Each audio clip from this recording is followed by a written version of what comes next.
This video will help you to navigate the Immunity Passports map.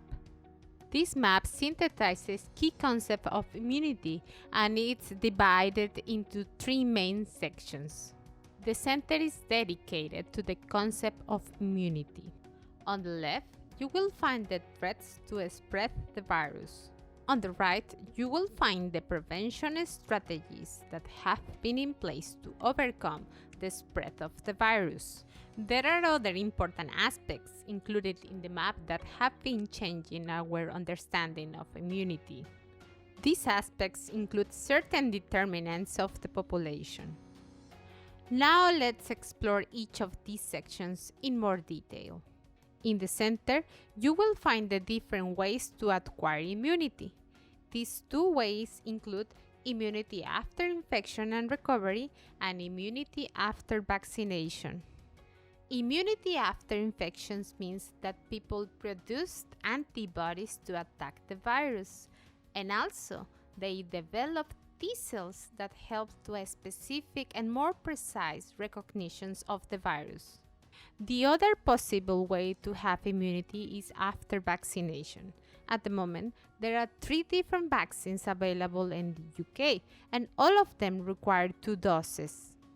Central to these sections are all those questions for which there is not an answer yet, as there is a poor or not evidence at all to support a response.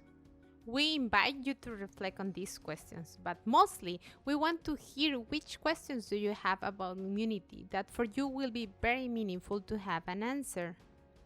Now let's move on to the threats. Here you will find elements and activities that have an impact on the spreading of the virus. For example, population mobility and especially traveling has an impact in the development of new virus variants. Another important threat is the asymptomatic infection, as people with no symptoms are more likely to spread the virus. The determinants of the population refers to the aspects in which a relationship has been found with the severity of the COVID-19 disease. Some of the aspects include education, workplace, food security, sanitation, ethnic group, age, and underlying conditions. Then there is the section where you can find the prevention strategies that have been implemented throughout the pandemic. Here we have cleaning and sanitation recommendations, such as hand washing and disinfection. However, some of these have proved to be less effective as we know more about the virus. The use of face masks is associated with a reduction of COVID-19. Testing includes the use of viral and antibody tests to detect current or previous infection, respectively.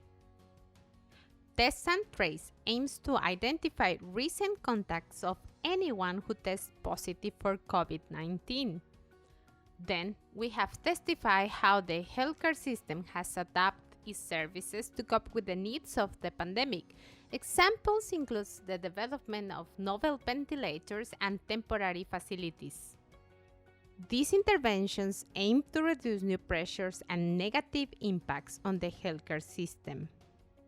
Some restrictions about how we socialize, share places, or travel have been a large part of the prevention strategy, from recommendations of staying at home to creating support bubbles, socialize outdoors, and traveling locally.